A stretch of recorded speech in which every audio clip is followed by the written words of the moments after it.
Olá, pessoal, sejam todos bem-vindos ao Clube Criminal, seu podcast que acontece sempre segundas e quartas-feiras, comigo, Rodrigo Alvarez, defensor público há mais de 10 mil anos, João Ricardo Batista, o homem, o moço do plenário do Tribunal do Júri, e hoje nós temos aqui um promotor, um príncipe dos plenários aqui, Dr. Daniel, para falar sobre tentativa.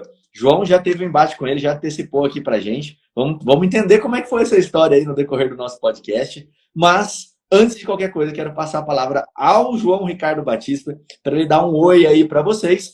Não sem antes pedir para que, enquanto o João se apresenta, você coloca aqui se você está participando a primeira vez do podcast, se você não sabe o que está acontecendo. Vai colocando no comentário, enquanto isso, passo a bola pro João Ricardo.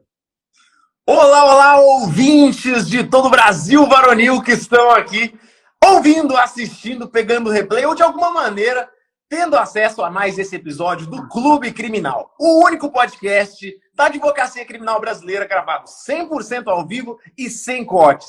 Todos os dias do ano passado nós estivemos aqui fazendo mais de 150 episódios e agora, na temporada 2022, todas as segundas e quartas-feiras você tem um encontro marcado com Rodrigo Alvarez, o defensor público há mais de 10 mil anos, João Ricardo Batista, que já fez júri até na lua, como diz o pessoal aí, Thiago Buni, o professor de todos nós, e sempre um convidado muito especial conosco. Hoje nós recebemos promotor, doutor, excelentíssimo Daniel Bernoulli. Não sei nem se eu estou falando o sobrenome dele corretamente, mas esse promotor é um excelente tribuno, um tribuno do júri, um tribuno que eu admiro mesmo. Não faço vênias para rasgar todas as sedas possíveis aqui, porque é um cara que eu conheci lutando com ele arduamente no Tribunal do Júri e depois disso a gente nutriu uma amizade. Então, primeira coisa que eu quero deixar como verdade máxima estabelecida aqui, advogado que ousa engatinhar no Tribunal do Júri. Se você acha que você tem inimigos na parte contrária,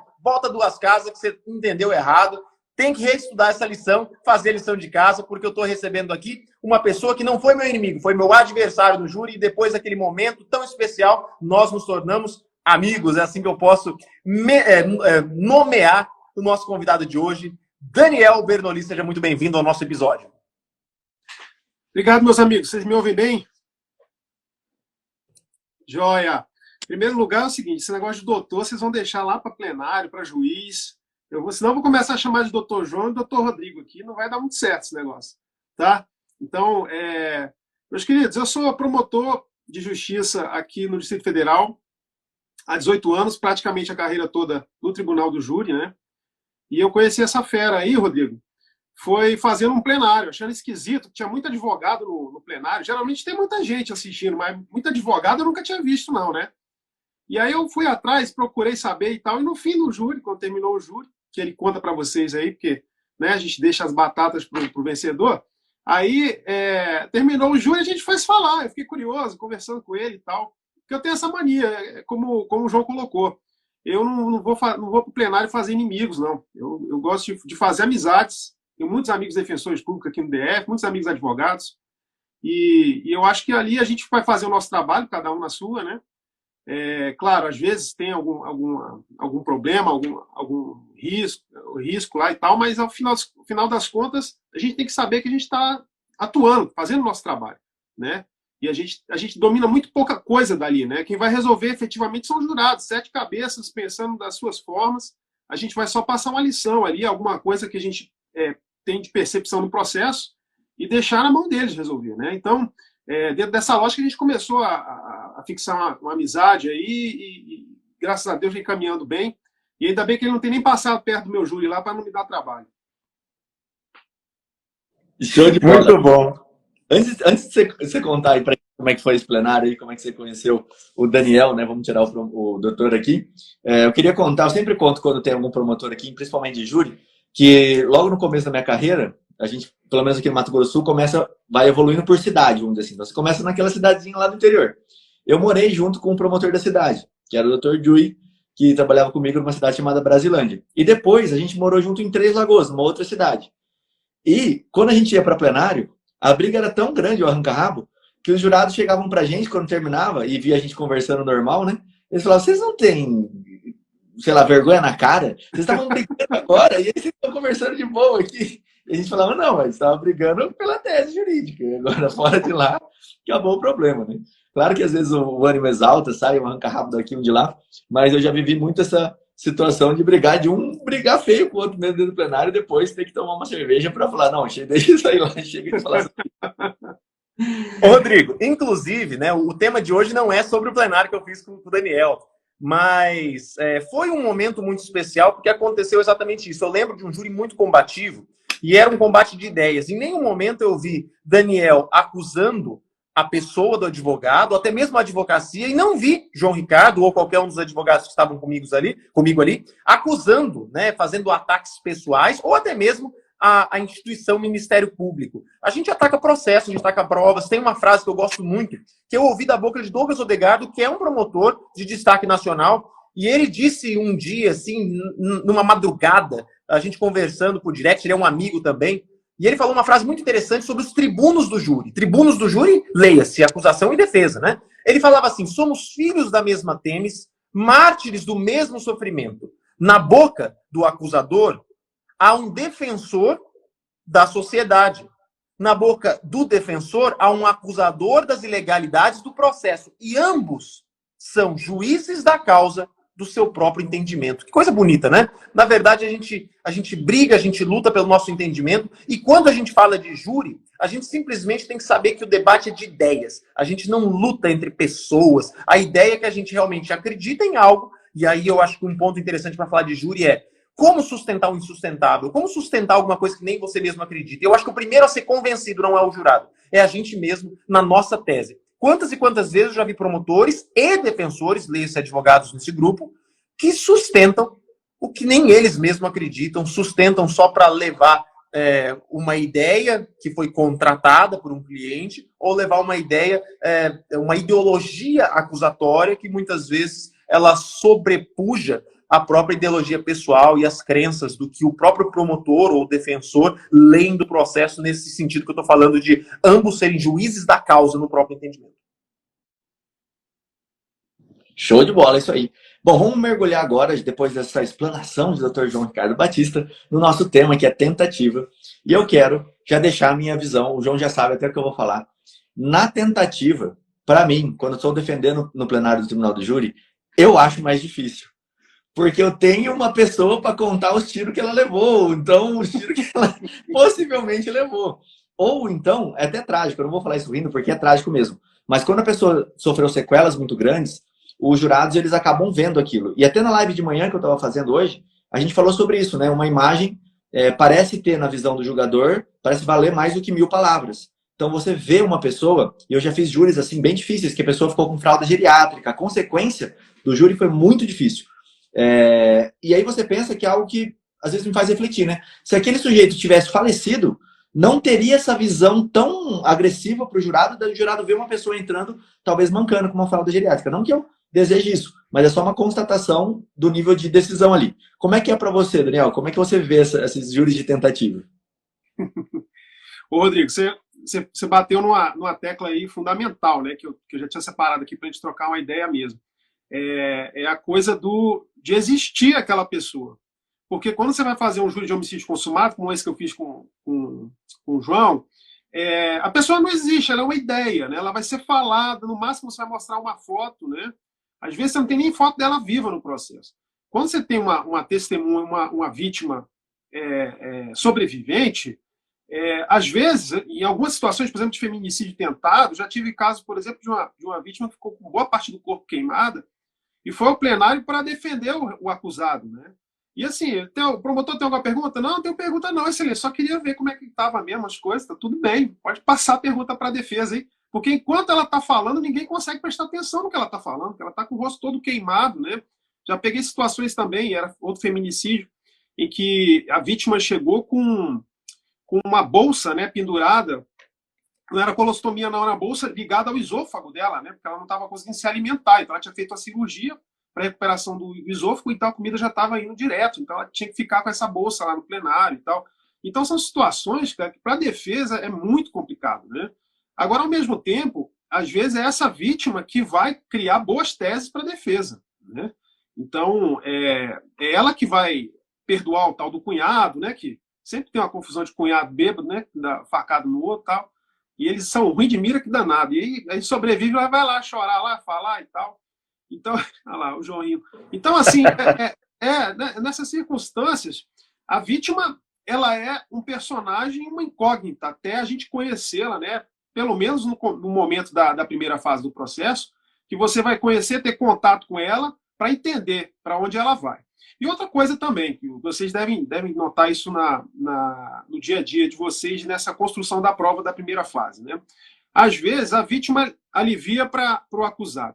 Mas, às vezes, a vítima está tão sedenta por uma vingança que ela acaba derrubando o pote, né? Então, eu já vi muitas vezes o advogado bom, ele vai dando corda, aí lá pelas tantas ele pergunta, mas o fulano podia continuar atirando, mas a senhora podia continuar atirando e tal. Não, mas ele não atirou mais? O que aconteceu? Não, ele podia ter me matado, podia... Aí, quer dizer, de repente tem uma tese, uma construção, né?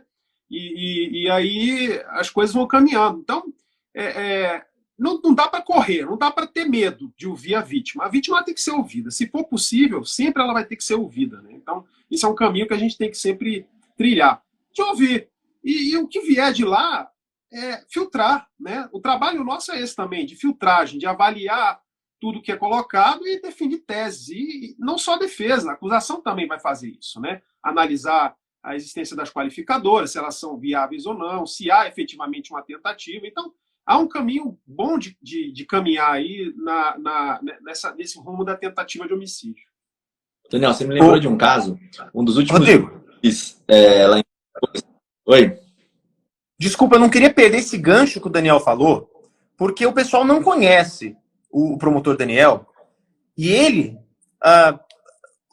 acontece pouco, tá? E eu quero usar isso como um elogio.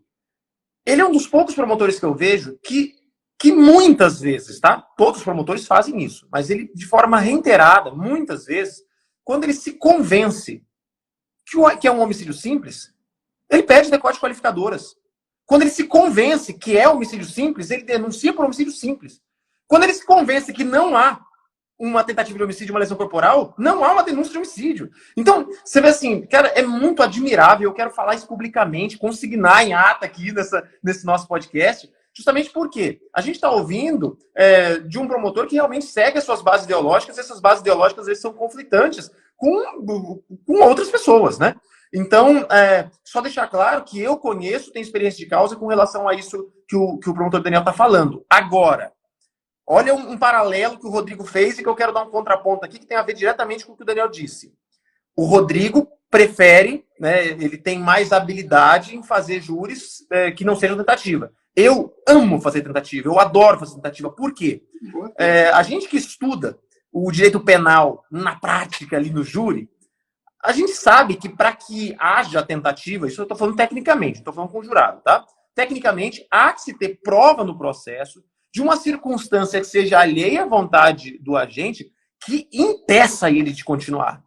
Isso que o Daniel falou é de suma importância, porque quantas e quantas vezes você vê aquela sede de vingança na vítima e você começa a perguntar para ela, mas ele chegou perto de você com a arma, sim. A arma estava quente, sim. Queimou o seu rosto, sim. E ele chegou a apertar o gatilho e a arma falhou, sim. E você viu que ele tinha condição de apertar mais uma vez, sim. E ele apertou, não. Mas por que ele não apertou se ele tinha munição? Se falhou primeiro, mas tinha mais munições, alguém segurou ele? E aí, assim, dificilmente a gente consegue ver um elemento que impeça. Alguma coisa assim que impediu, a polícia chegou, alguém pulou, ele foi contido. Não tem. E a gente vê que, de fato, quando a pessoa quer cometer um homicídio, ela vai e comete, né? E assim, eu gosto muito disso porque a gente acaba discutindo com o jurado que a tentativa, ela de fato, ela é muito difícil de ser comprovada, pelo menos na minha leitura. E eu tenho tido muitos êxitos em tentativa justamente porque há uma série de hipóteses de execução inacabada, seja por desistência voluntária, por arrependimento eficaz, tem várias formas de mostrar que o agente, de alguma maneira, desistiu voluntariamente, que nada o impediu, né? Eu vejo, às vezes, uma tentativa pelo local da lesão. Por exemplo, eu já fiz vários tiros nos glúteos. E tiro no glúteo, ela de forma clara, é uma forma que o agente ele quer menoscabar a vítima, ele não quer matar, porque se ele quisesse matar, ele dava em outro local. Mas quantas e quantas vezes a gente começa a demonstrar pro jurado que o local da lesão fala muito mais do que o instrumento da lesão. Poxa, não é porque você deu um tiro na pessoa no glúteo, né, que você queria matar. Pode se matar com um soco, com um pedaço de pau na cabeça. Agora, um pedaço de pau na cabeça ou um pedaço de pau no glúteo mostra a diferença da intenção, e o agente é julgado pela intenção, né? Então, assim, são discussões extremamente interessantes quando a gente trata da tentativa, que é uma hipótese de adequação típica por subordinação imediata, né? Que é a nomenclatura da tentativa. E, assim, cara, eu sou apaixonado por tentativa porque ela abre inúmeros precedentes para a defesa. E eu acho que o maior desafio seria do promotor, para como comprovar essa circunstância, e até uma dúvida que eu nunca perguntei para um promotor. Como? Como, assim, provar para o jurado, além dos estigmas e tal, né, que é algo que se usa pela defesa e pela acusação no júri, como provar essa circunstância? E aí, faço o gancho antes, Rodrigo, mas aí eu quero deixar já a pergunta para o Daniel, como, né, qual que é o desafio de assistente de acusação e de promotor para sustentar teses que geralmente são difíceis de ser sustentadas, que é aquele elemento alheio à vontade do agente. Não, eu só ia falar, João, que a importância do que o Daniel tocou ali, porque eu já vivi isso na pele num julgamento que foi muito emblemático para mim. A vítima, ela durante todo o processo, ela acabava com o réu. Era a mulher dele e tal, enfim. Ele teria tentado matar ela, um processo bem feio, assim. E chegou no dia do plenário, e a promotora me jurou que não sabia, tá? Chegou no dia do plenário, a promotora não quis ouvir ela. Falou, olha, eu não quero ouvir a vítima, eu vou dispensar. Você concorda? Eu já juntei as duas mãos aqui e falei, graças a Deus, claro que eu concordo, não quero ouvir essa mulher, não. E quando terminou o julgamento, o réu foi condenado, era um processo difícil até de conseguir alguma coisa, mas enfim, foi condenado com tudo que podia. Essa mulher me chamou, e quando ela me chamou ali no canto, ela me deu uma bronca. E começou, como assim? Ele foi condenado, eu não fui ouvido, eu quero falar, porque não foi nada disso, não sei. Ela começou a desfazer. Se eu tivesse ouvido aquela mulher, eu teria alguma chance no júri. Quando eu achei que se eu ouvisse eu estaria perdido, na verdade, se eu ouvisse ela, teria alguma chance. Foi justamente o que o Daniel falou. Foi bem em cima, por isso que eu queria só fazer essa pontuação. Assim, é difícil você saber, né? Sem conhecer o que a pessoa vai falar antes. É uma caixinha total de surpresa, assim, que você abre e vê na hora. Mas vamos passar para a pergunta do João aí. Daniel, qual que é esse maior desafio de vocês aí no plenário?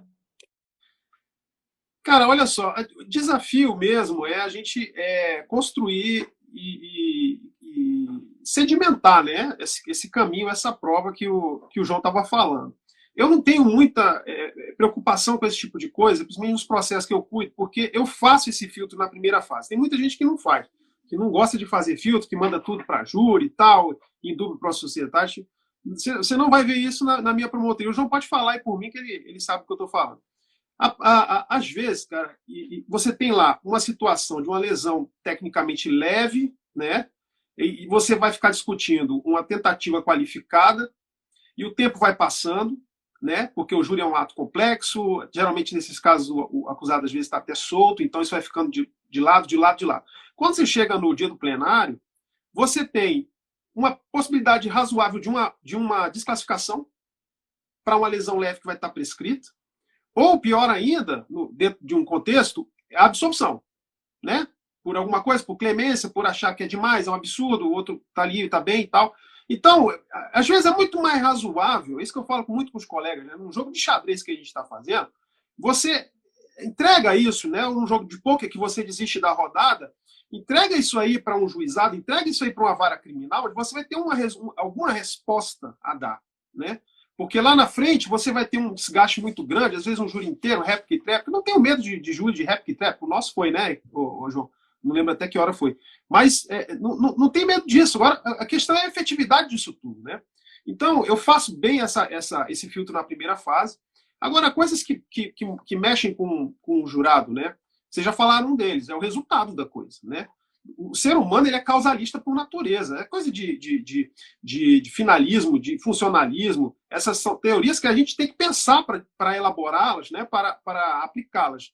Porque se você for colocar no pesado, no leigo, para todos, o que vale muito é o causalismo. Então, quando você chega com uma vítima que teve pouca ou nenhuma lesão, é evidente que esse júri vai ser muito mais complexo para a acusação, né? Porque ela está vendo ali a vítima, quer dizer, às vezes você tem uma tentativa branca, já me falaram para não chamar de branca, chamar de incruenta, porque branca é não sei o que. Eu falei, gente, vocês estão ficando malucos, mas tudo bem. Tem uma tentativa incruenta, sei lá.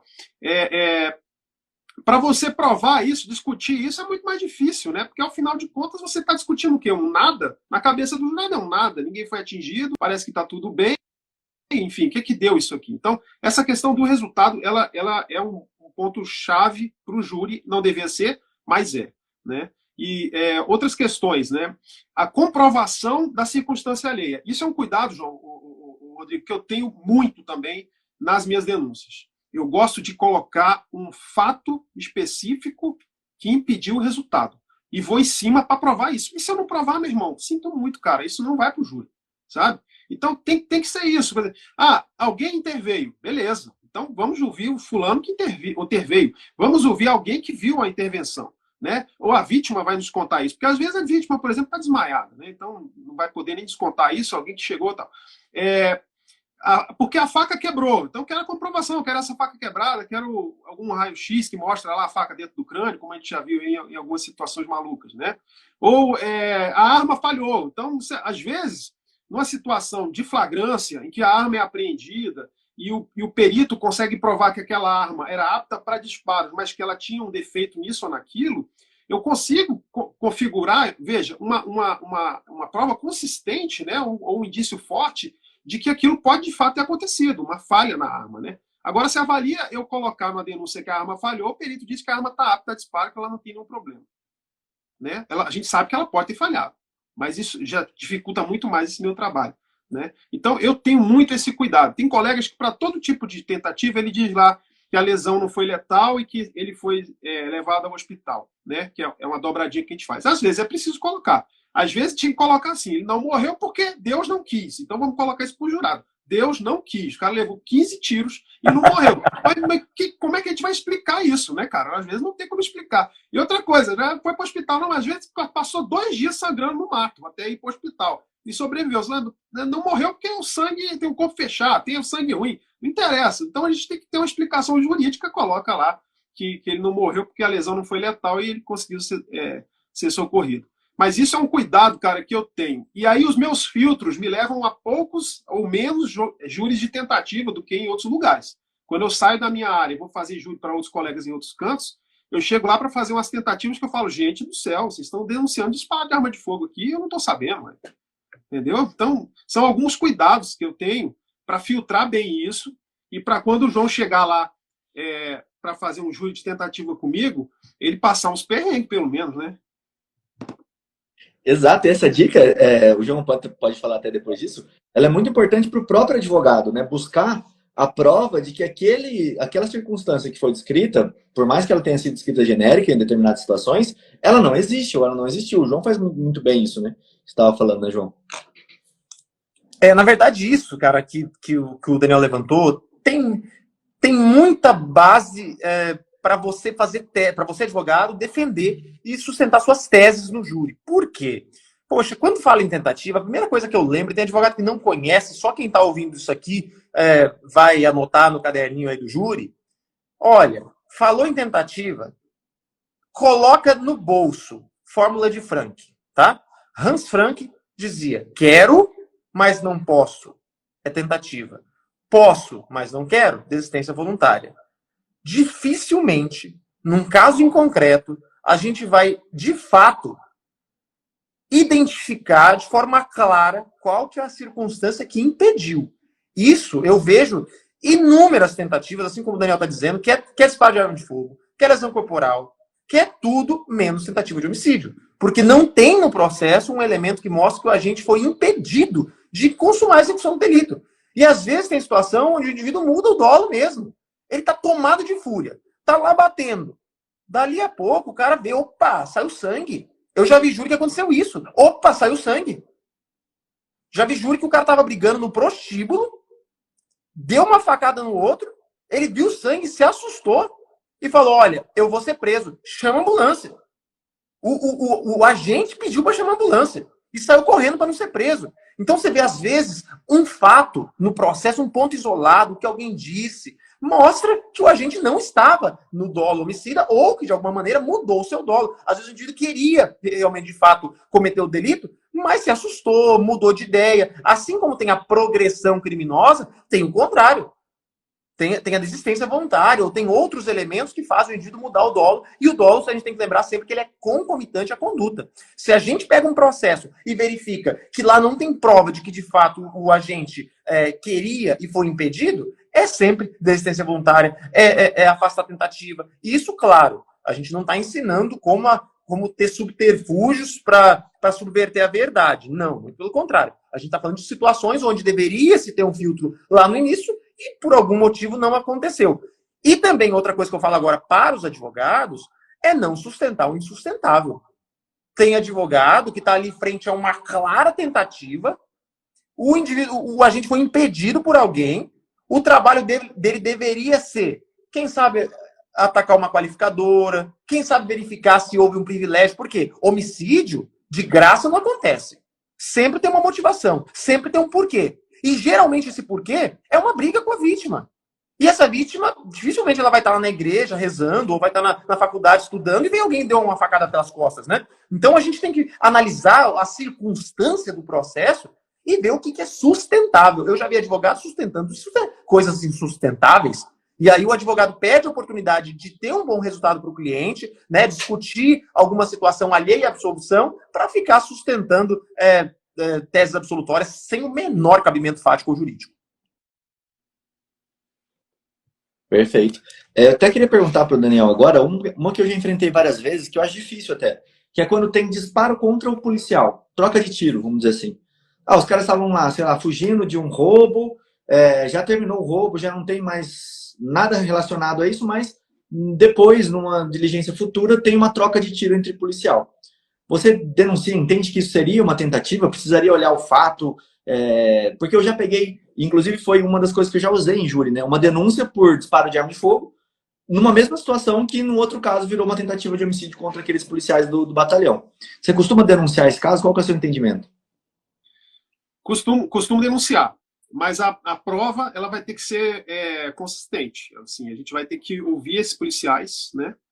E aí, o que acontece, assim, em boa parte das vezes que a gente identifica que está havendo uma movimentação ali dos policiais para criar uma situação, né, até para legitimar algum tiro que o policial deu, é eles fugindo das explicações, né, dando explicações genéricas para evitar contradições entre eles. Então, um cuidado que eu tenho sempre é de arrolar todos eles. Geralmente eu não gosto de arrolar policial. Mas um flagrante que você tem uma vítima sobrevivente, você tem mais duas testemunhas. Eu não arrolo o condutor, não arrolo o policial militar. Porque eles geralmente chegaram depois dos fatos, não vão me ajudar muito. Então, às vezes a prova já vai ser suficiente com aquelas outras testemunhas. E o policial tem que estar na rua, tem que estar trabalhando, não servindo de testemunha para a gente, a não ser nos casos que são necessários, como esse que você colocou. Então, assim, ouvi-los todos, né, tentar identificar se houve alguma incongruência ou não nos depoimentos, né, laudo de local, quando é possível, mas você sabe que nessas situações de perseguição é muito difícil, pouco provável, né? Mas nesse caminhar, você tem razão, é bem difícil. Tudo aquilo que envolve a questão da polícia como vítima nos dá esse tipo de problema, ainda mais no Brasil, né? Então, a gente fica bem cabreiro com isso, mas eu sigo o processo, não tenho muito pudor com isso, não. Houve a situação, vou denunciar, vou ver a prova, vamos avaliar a prova e vamos seguir com ela. Se ela for consistente, nós vamos seguir e vou buscar, inclusive, a outra qualificadora que existe agora de homicídio contra o policial, né? Que agora já tá vigente, até para lembrar, né? Acho que é o inciso 7º, se não me engano. Então, assim, eu não tenho grandes problemas na denúncia, mas eu gosto de ter muita cautela na análise dessa prova de primeira fase, né? E aí, não, se a prova for consistente, os policiais estão ali, avaliar também, você vê até que situação que a gente chega, né? Tem que avaliar como é a conduta desses policiais, são policiais envolvidos com coisa errada e tudo. Isso tudo acaba influenciando também na nossa convicção para o encaminhamento disso ao júri e até a sustentação, né? Mas é Daniel, deixa eu te fazer uma pergunta agora, é um ponto para quem é do júri que é sensível, que é sobre a quesitação da tentativa. Boa. Eu, como advogado, confesso que uma das grandes dificuldades que eu tenho em júri de tentativa é explicar para o jurado que não vai ter um quesito de tentativa. Especificamente, falar assim, um quesito de desistência voluntária. Não vai ter um quesito falando assim, o agente desistiu de... Não vai ter. E aí, para você estar assistindo aqui, como que geralmente é o quesito? Ele fala assim, fulano de tal deu início à execução de um crime que não se consumou por circunstâncias à vontade dele, quais sejam o socorro imediato da vítima, aí ele coloca aquela circunstância alheia. Uhum. Qual que é a dificuldade que eu tenho como advogado? O jurado, muitas vezes, é levado a só ver o final da afirmação do quesito, que é grande. Geralmente a circunstância à vontade, qual seja o pronto atendimento da vítima e o fato de ter acabado as munições. Aí o jurado aí, acabou a munição mesmo. Acabou a munição mesmo. Aí ele foi atendido mesmo. Então, assim, né? Então ele tentou. E aí é difícil para você explicar para ele o que é dar início à execução de um crime que não se consumou por circunstâncias. E aí é difícil para a acusação falar, aqui está a tentativa. E é difícil para a defesa falar assim, aqui está a desistência. No meu entendimento, seja para acusação ou seja para defesa, é difícil explicar que a tentativa está dentro de um quesito que é extenso, complexo e muitas vezes mal redigido.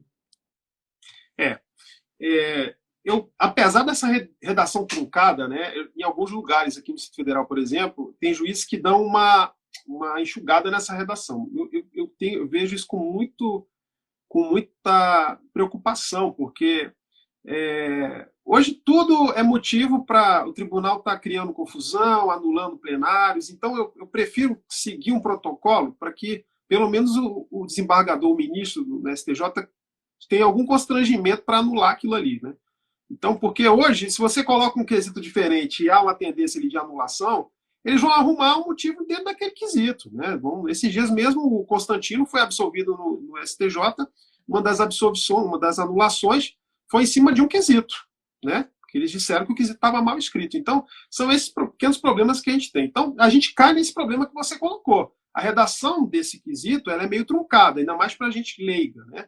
Então, a tendência, o que eu tento fazer é de resumir isso, né? O juiz que eu trabalho lá, doutor Idúlio, você vai lembrar muito bem dele, um senhor muito cuidadoso e sempre esclarece fantástico. os jurados, né? Ele tem esse cuidado de resumir o quesito. Então, ele fala assim, esse quesito está perguntando se ele quis matar ou não, né? Nos casos, por exemplo, que a tese é de ausência de dolo, né? Na tentativa. Então, ele como você falou, deu um tiro na bunda, não quer matar. Então, a questão é, ele quis matar ou não? Então, eu já reduzo o quesito para esse tipo de pergunta, né? É um caminho que eu sigo. Esse quesito da tentativa, ele é um quesito que vem da denúncia, né? Então, os quesitos que o Ministério Público quer na votação já tem que estar constando na denúncia. Antigamente, a gente ainda tinha um libelo, nem no tempo de vocês, não sei nem se o Rodrigo ainda era vivo nessa época, mas tinha o libelo. Então, era um momento do processo ali, que é o 422, você nem na barriga não estava, rapaz. Então, assim, o libelo era um momento que a gente fazia ali no lugar do 422, e a gente escrevia os quesitos nossos. A defesa tinha uma contrariedade que ela fazia esses quesitos. O pessoal resolveu acabar com essa fase. Então, a gente abrevia, então, esses quesitos vão ser construídos lá da denúncia. E os quesitos da defesa, como vocês bem sabem, são construídos no momento da sustentação. Se aparecer uma tese nova, ali vai surgir o quesito. Então, como ele é esse quesito que vem lá da denúncia, nós caminhamos já a favor. Esse quesito vem meio que a favor nosso, né? A pergunta vem na nossa linha. Isso é um fato que, por exemplo, no quesito do privilégio, eu sofro, né? Isso que você colocou, quer dizer, acabou a bala mesmo, mas quando você bota lá no privilégio que houve uma discussão, aí o jurado pensa também, houve mesmo essa discussão. Né? Tomou um tapa na cara. Tomou um tapa na cara. Pois é. Então, são problemas que acabam aparecendo para um e para o outro, né? Alguma dificuldade você tem que ter, João, não é possível, cara. Uai, aí tem tudo mastigadinho. Ô, Daniel, eu falo que sempre o advogado, o desafio dele não é absolver, o desafio dele é descondenar, porque o cliente, na maioria das vezes, entra condenado. Então, a gente falar do outro é confortável. Eu acho que os dramas da acusação devem ser terríveis, porque chegam advogados ali e sustentam coisas que eles não imaginam, e diferente de nós, que a gente já vai preparado, sabendo o que vai ter na acusação, o promotor não sabe o que o advogado vai falar, né? E aí, às vezes, surge um excesso. O nosso mesmo, olha, eu acho que dificilmente, aí eu até quero saber, perguntar aqui publicamente, será que o Daniel imaginou que o advogado ia sustentar inexigibilidade quando diverso no júri? Ou teve que se preparar para a tese na hora, né? Com certeza. O João, só um históricozinho, viu, Rodrigo? O júri que nós fizemos aqui, era consumado, né? Fugindo um pouco aí do nosso assunto, mas era uma tese, eu tinha ido para o júri esperando uma ostentação de privilégio, né? E você surgiu com privilégio, naturalmente, mas também trouxe a questão da inexigibilidade ponto diverso, que é uma tese bem razoável, a questão era bem latente ali, né? Tinha a questão da clemência também, enfim. Mas caminhou muito nessa linha mesmo. Às vezes a gente é surpreendido, né, com as teses. Quando tem um processo de tentativa no plenário, geralmente as teses já estão mais ou menos delineadas, né? A gente já sabe que ele vai tentar buscar ali uma retirada de qualificadora ou a desistência voluntária, negativa de intenção. Então, vai caminhar por essas teses. Por exemplo, é difícil de você ir para um júri de tentativa com um advogado sustentando a negativa de autoria. Isso é uma loucura, né? Assim, você tem uma vítima que fala que foi o cara, né? Qual seria o sentido dela estar colocando a culpa nele e não em outra pessoa? Pode ser, pode existir, mas você concorda comigo que há teses melhores para você sustentar e teses viáveis, efetivamente, né, gente? Quando você consegue uma desclassificação, né, ou ainda uma tentativa simples, você está dando aí um regime aberto, ou propiciando uma transação ou um sursi, que já é uma grande vitória em determinadas situações, né?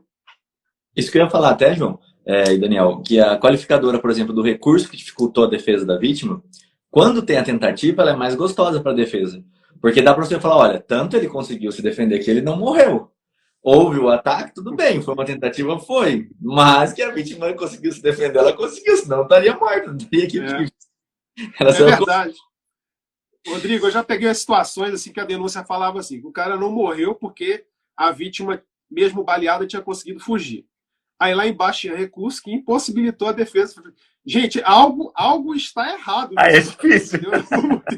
Vamos ter alguns problemas para sustentar isso aqui, sabe? Vamos ter que ter alguma coerência, cara, porque você já vai entrar no júri, né, com teses absolutamente contraditórias. Então, esse tipo de coisa, a gente tem que, essa gordura, a gente tem que limar, né, limpar o filé, como eu digo, para o júri. Não dá para isso chegar lá, né, que isso é um absurdo. E tanta gente por onde passa, e de repente chegam situações como essa que o Rodrigo já colocou aí, eu trouxe. Agora, uma coisa interessante, né, que eu brinco muito com os colegas que a gente troca ideia, é o seguinte, eu não sei se vocês pararam para pensar nisso, mas eu costumo falar para eles assim, gente, a tentativa de homicídio é uma ação penal pública condicionada. Porque eu falo, pô, esse cara é analfabeto, você como virou promotora. Não, eu sei, tudo bem, a lei fala que não. Tal. Mas assim, cara, o que a vítima fala é muito importante. Se a vítima não quiser condenar aquele cara, vai ser muito trabalhosa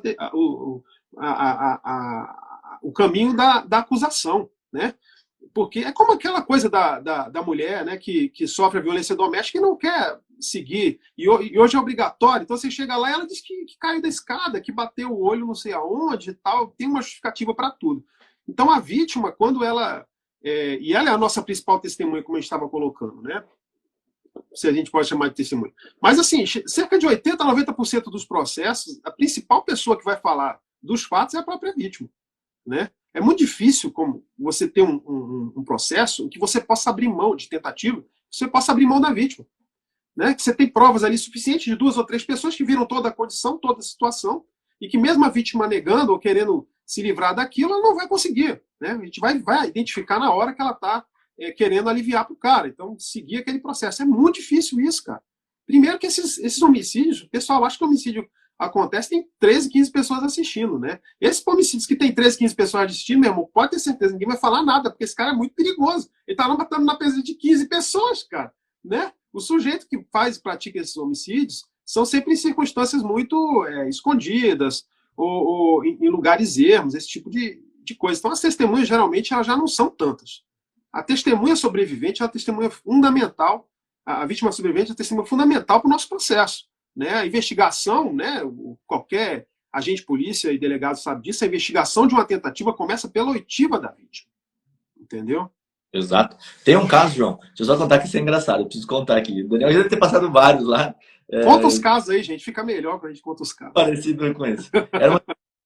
Era uma briga de 2 mulheres e elas estavam completamente embriagadas, elas não conseguiam falar direito o que tinha acontecido, quem atacou quem, só que tinha um facão no meio, uma tinha defendido com uma garrafa de plástico, o facão não tinha acertado, aqueles rolos. E a mulher foi depor lá em juízo a vítima. E eu comecei a apertar ela quando abriu para a defesa perguntar, eu comecei a apertar. O que aconteceu? A vítima convulsionou no meio do júri. Ela começou a olhar para cima assim, endureceu tudo, caiu no chão e começou a convulsionar. Entrou os policiais correndo, pegaram a vítima, tiraram dali, colocaram numa ambulância, levaram para o hospital. E tava todo mundo preocupado, assim. Aí o Jui, que era esse promotor que morou comigo, chegou bem do meu lado e falou assim: cara, você acabou o serviço da sua ré aí, ó. Você acabou de matar a vítima. E eu falei, puta que pariu, cara, e agora? Mas aí fica aquela dúvida aí, continua, não continua? O juiz perguntou, ó, você vai querer perguntar mais para ela? Porque senão a gente vai ter que esperar ela se recuperar lá, ver se recuperou, se não recuperou. Esperou um tempo até saber notícias dela, ela estava melhor já no hospital. E aí eu acabei não tendo mais perguntas para fazer. E a gente foi pro júri. Mas foi caso assim, muito inusitado. A vítima convulsionar no meio do tribunal do júri é uma loucura. Cara, são situações que a gente vive, né, no dia a dia dos plenários, né? Eu tive uma situação muito, muito interessante. Que o sujeito, ele deu 3 tiros no rapaz, né? É caso de artigo 11, né? Sabe o que é artigo 11, né? Artigo 11. Do chifre, né? Do artigo 11, que vai ser no podcast, é bom explicar, né?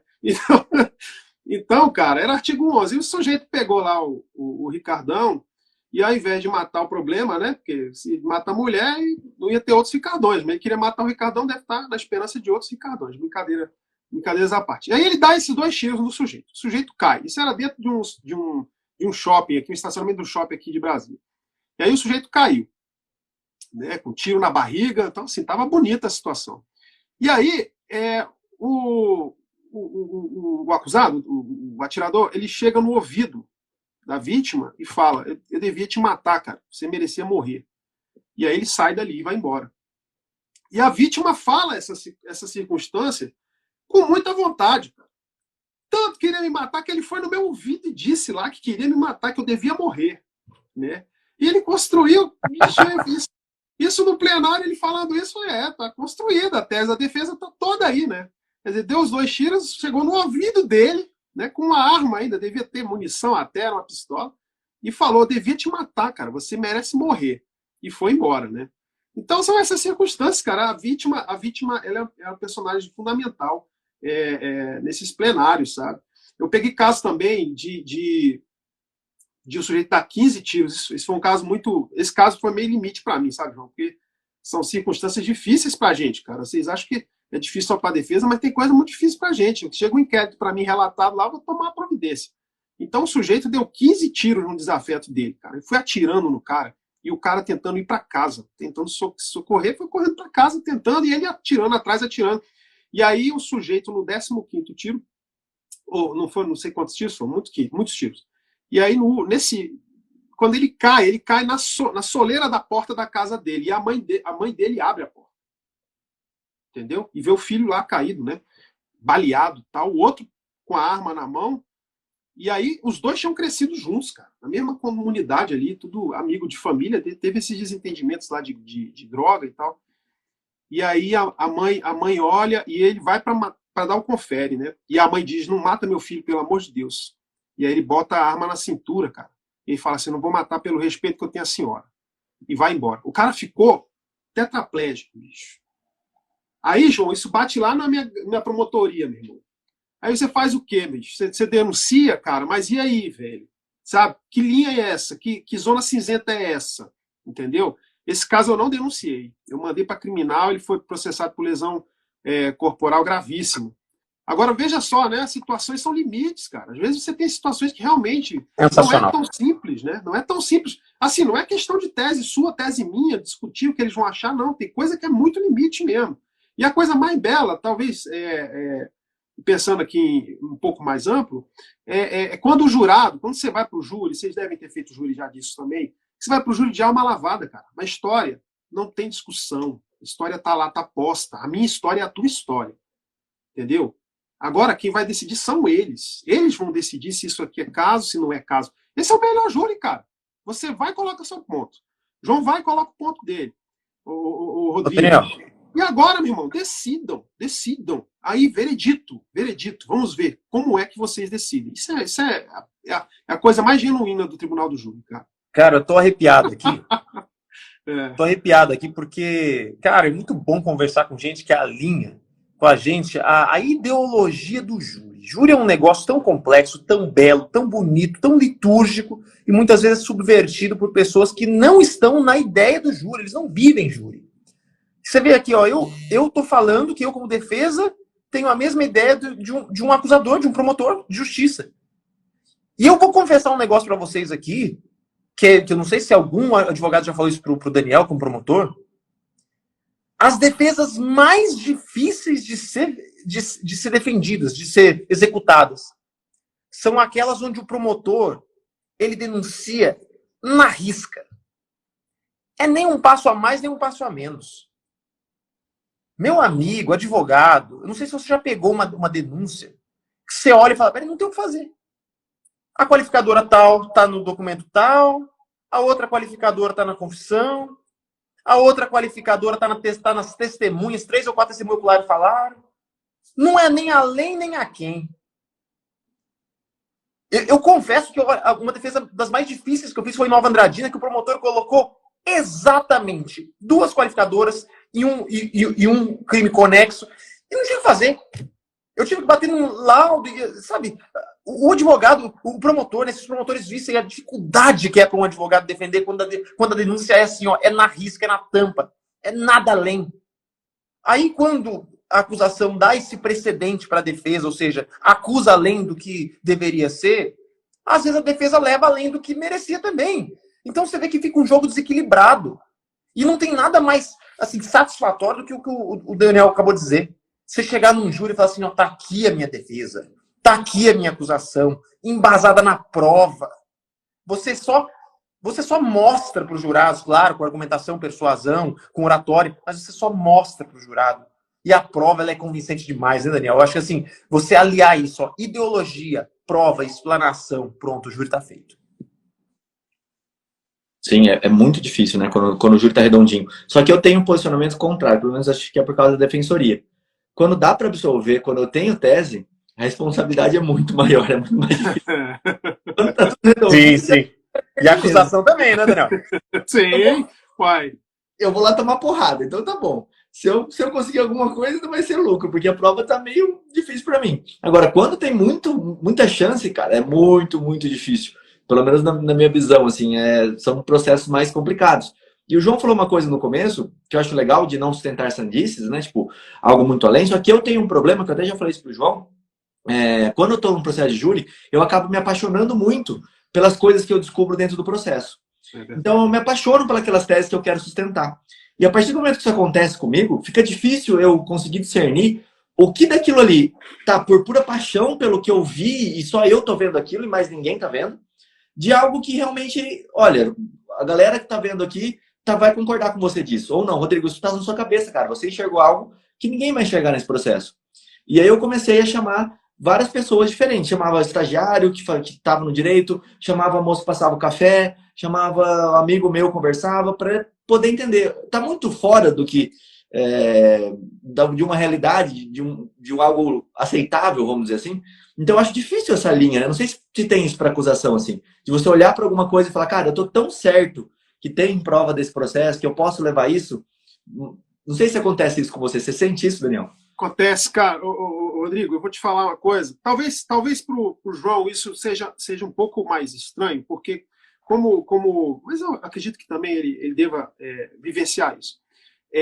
Quando você está ali, tem um cliente, tem um contrato, né, de negócio, você vai fazer o melhor trabalho a favor do seu cliente. Então, enfim, as defesas, as teses e tal, você está, como você falou, apaixonado também e relacionado àquilo também contratualmente, vai fazer seu trabalho dentro da melhor forma possível.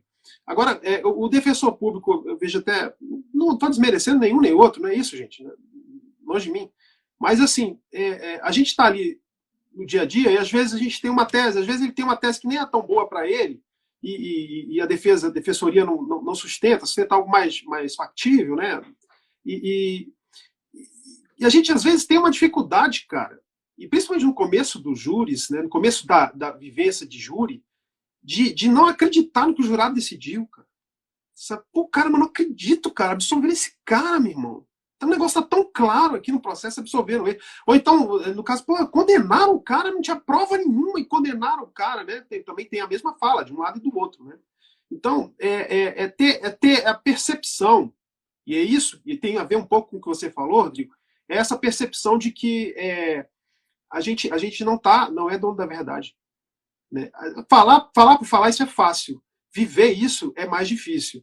Né? Às vezes eu saio de uns júris, cara, que eu sustentei um negócio, sustentei na íntegra 2 qualificadoras, porque eu também sustento qualificadora, tá? Porque as pessoas acham que não, né? O cara só tá falando de desclassificação.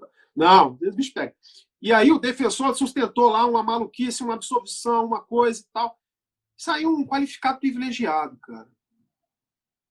Aí você vai para casa, meu irmão, 2, 3 horas depois e fala, ixi, não é que tá certo, cara. Não é que essa qualificadora ia transformar o crime num hediondo e aí o cumprimento da pena ia ficar meio a mais.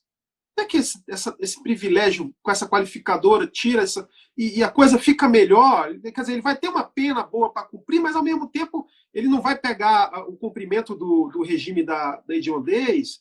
Então é isso. Assim que às vezes a gente tem que ter essa ideia, cara. E assim, vocês já estão um bom tempo no júri, eu também. É isso que causa paixão na gente, cara. Que você sai de lá certo de que eles fizeram o que acharam que é certo. Entendeu? E não tem essa história do melhor promotor do mundo, melhor advogado do mundo, não. Não tem, cara. O processo é aquele, os jurados são aqueles e o resultado é imprevisível. Imprevisível, sempre. Não existe essa história. E agora, o que vai dar? Eu, às vezes, aposto. Igual o jogo do Vasco-Flamengo. Não, Vasco-Flamengo não. Vasco-Flamengo é previsível. O Flamengo vai dar um pau no meu Vasco, que o negócio tá feio. Mas assim, cara, é imprevisível mesmo, gente. São 7 pessoas pensando naquilo. Nunca, é difícil, como o João colocou aí, o Rodrigo sabe disso também. É muito difícil ter uma situação em que não tem nada para defesa. É difícil demais isso. Né? Acontece, às vezes acontece. Mas é difícil, sempre tem uma história, sempre tem algo para se discutir. Né? E a beleza do 121, né, cara? Do artigo 121, né?